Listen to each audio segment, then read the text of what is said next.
Welcome to the Legal Brief. I'm Jana Engelbrecht, and with me is Tasneem Mahomed, Director at Engelsman Magabane. Welcome, Tasneem. Hi, Jana, and thank you for having me. Thanks for being with us. Today we're going to talk about photos online, and this is something that every parent should actually have a chat about with a teenager. But let's start with, who does your photos of yourself belong to online? Does it belong to the platform, or does it still belong to you as an individual? Okay, Jana, that's an interesting question. So, no, it wouldn't automatically belong to the platform they're in. They might have limited rights towards your photo once posted on the platform, but essentially you'd own the copyright to your photo that you have posted. And what happens if someone uses your photo online without your consent? Here, I'm actually thinking about newspapers. If they do an article and they draw the images from Facebook or Instagram, are they allowed to do that? Okay, so the answer would be no, they're not allowed to essentially do that because that would infringe on both your copyright infringement laws as well as the Copy Act for in respect to your personal information that's posted online. If something like that should happen, what are your rights and what is the first step you should take before taking legal action? Can you just ask the person to take it down, or are there any recourse that you have to follow?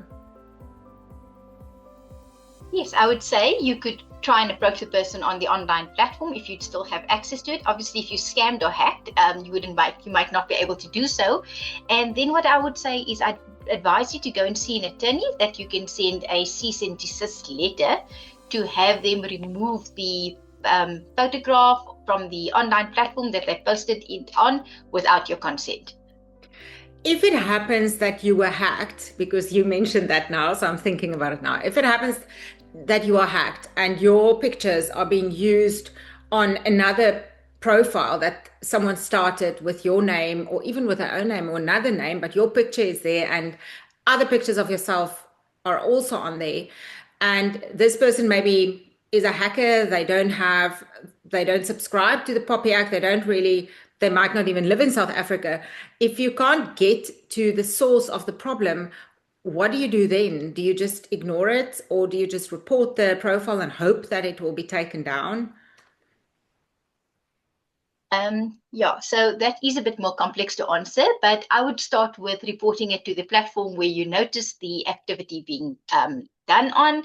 And if that has if you can't limit that or you can't do that, you would then be able to probably lodge a complaint at the police station and say that there is somebody fraudulently using your identity there. So you could try and go that route, but it does become more complex and more technical in respect to you might not know where the hacker is situated because it might not be locally based.